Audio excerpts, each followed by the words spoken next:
Good afternoon and welcome to Ogtv News at Noon. I am Olayinka Shodunke. The National Association of Resident Doctors and the federal government has reached a truce. The association is expected to consult with our Executive Council with a view to calling off the strike within 24 hours of the agreements with the government. In a communique issued at the end of a marathon reconciliation meeting presided over by the Minister of Labour and Employment, Dr. Chris Ngige, in Abuja, the parties agreed that the COVID-19 isolation center now has sufficient provision of personal protective equipment. The federal government and NARD also agreed on the provision of group life insurance for doctors and other healthcare workers and payment of debt in service benefits to next of kin beneficiaries. The meeting noted that the federal government had paid 9.3 billion naira to insurance companies for life group insurance and payment of debt benefit for health workers, adding that the enrollment was by the various health institutions which NARD had been mandated at a previous meeting to accomplish. It further noted that the claims had to be made before the insurance benefit could be realized. It was also decided that NARD should submit copies of claims already made to the insurance companies through the hospitals to the Federal Ministry of Health for onward transmission to the Office of the Head of Civil Service of the Federation that would ensure that the insurance companies pay the claims. The Federal Capital Territory, FCT, has topped the list of daily COVID-19 fresh cases with 40 new infections recorded, following the 176 fresh cases released by the Nigeria Center for Disease Control (NCDC) on Wednesday night. The total confirmed cases has reached 55,632. Giving a breakdown of the figures, the health agency said Lagos came second with 32 cases, followed by Plateau with 265 cases. Other states include Enugu 14, Delta and Ogun 12 each, Ondo 9, Oyo 8, Ekiti 6, Ebonyi 4, Adamawa, Nasarawa, Kwara and Rivers had 2 cases each, while Edo, Osun and Bauchi had 1 case each. On a positive note, the country has been able to manage 43,610 people who have recovered from the virus, just as 1,070 people have unfortunately died from the virus.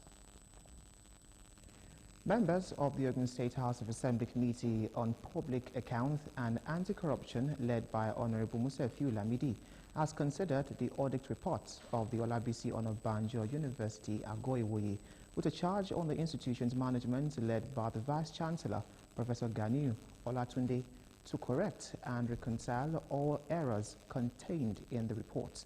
The committee chairman, Honorable Musefiu Lamidi, in a submission, said the institution also needs to address some other infractions pointed out in the audit report, including inaccurate fixed assets register and non-disclosure of account balance, among others. He requested for all statement of account and reconciliation between 2015 and 2019, as well as provision of all relevant documents in support of all the lines.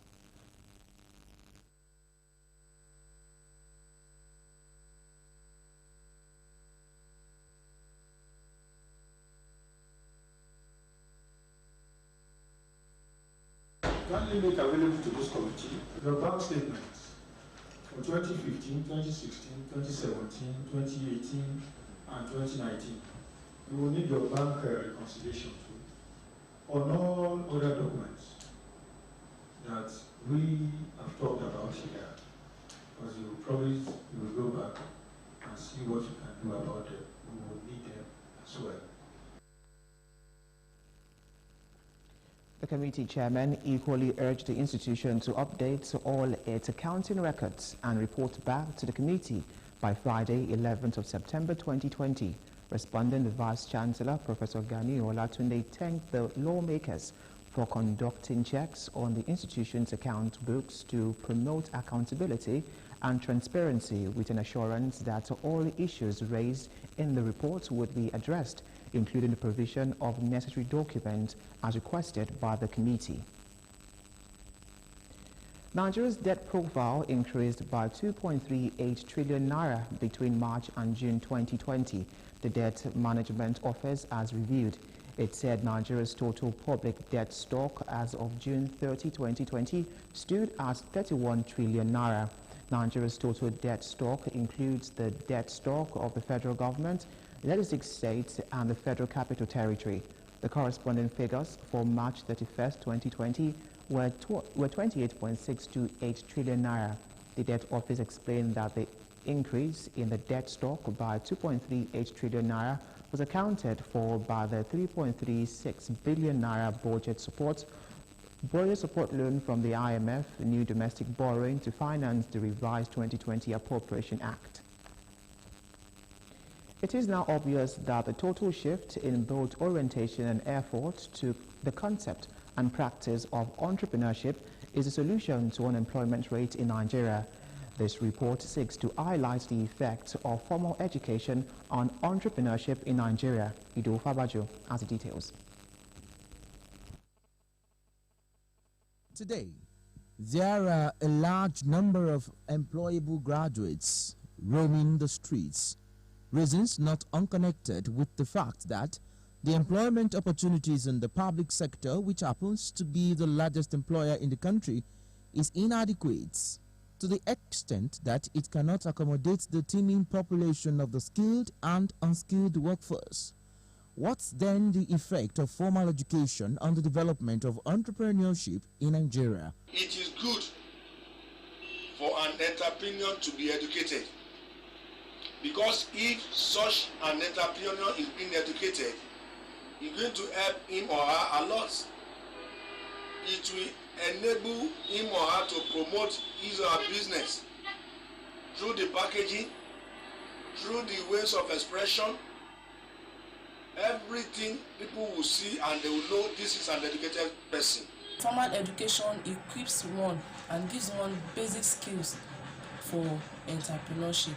Secondly, it gives you an edge in relating with customers from all walks of life. You'll be able to strategize. Also, it gives you a wider range of clientele. It gives you a wide range of customers. Thereby, you make more profits. Generating greater awareness among tertiary institutions on the importance of having proper and practical strategies for acquiring entrepreneurial skills would be a great deal for the country. I got all my ideas in doing a business or as an entrepreneur from my education. All the necessary knowledge, I gained them while I was in school as an AED student. Formal education has really done a great job in entrepreneurship in Nigeria and in diaspora. You are being called for a government work. You should know how to prepare your proposal, how to defend it. Even when you are being called in the presence of the panel or committee, you should be able to defend whatever you are presenting to them. That is why you say an entrepreneur must be educated. Knowledge will transform you. You can imagine now, personally, as a business person, I've acquired so much knowledge, and then I want to use that to scale my business. It will make me outstanding. I would advise every uneducated entrepreneur, go and get yourself an education. It doesn't have to be that you go through the 4 walls of the university. It might just be that you need to just go to a fashion school if you're a fashion person. It might be that you go to a business school if you are into anything. You get just get something, just do something, get knowledge. And I can tell you that in years to come, if you want to compare yourself with somebody that is uneducated, you will see that you are way ahead of the person. The changing demand for versatile, multi-skilled workers and entrepreneurs has stimulated interest in entrepreneurial culture of formal education globally, and this has called for the restructuring of curricula and teaching techniques in formal education to promote internship, field work, and learning. Ido Fabajo, Ogtv News. Governor Simon Lalong of Plateau State has commended the visionary leadership of the Chief of Air Staff, Air Marshal Sadiq Abubakar, and his outstanding diligence, which has transformed the Nigerian Air Force to become the best in Africa.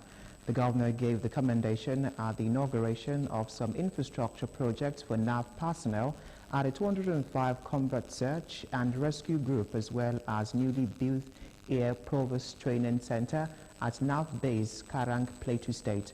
Governor Lalong particularly noted that good welfare package for NAV personnel, acquisition of air platforms and other equipment, which have propelled positive contributions to all ongoing operations to sustain the nation.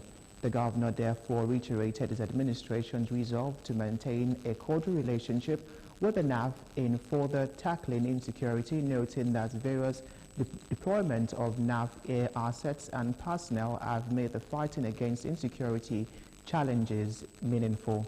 In his remarks, the Chief of Air Force, Air Marshal Sadiq Abubakar, revealed that the Combat Search and Rescue Group was established to bring security closer to the people. He noted that the drive to reposition the NAV for optimum professionalism remains on course and reaffirmed the determination to build a disciplined force for effective, efficient and timely employment of air power in response to Nigeria's national security imperatives. The Air Officer Commanding Special Operations Command, the Air Vice Marshal Charles Hongwu, who earlier informed the gathering that the facilities will further boost operations of Combat Search and Rescue Group. On the foreign scene, a senior intelligence official of the U.S. Department of Homeland Security has said he was pressured by the agency's leadership to downplay the threat of Russian election interference as it made the president look bad. In a whistleblower complaint, Brian Murphy said he was demoted for refusing to alter reports on this and other issues, including white supremacy. The directives were illegal, he claims. The White House and Department of Homeland Security denied the claims. The complaint was released by the Democrat-led House Intelligence Committee, which has asked Mr. Murphy to testify to Congress later in the month. And to end the news, smile at the obstacle, for it is a bridge. Also, don't forget I can now watch us live on these platforms: Apple, Roku, Windows, BlackBerry, Facebook, and Android devices. You can also watch us live on our website, www.ogtv.com.ng/live. And those stories we are following right now on OGTV News. Join us again by 2 p.m. for more news update.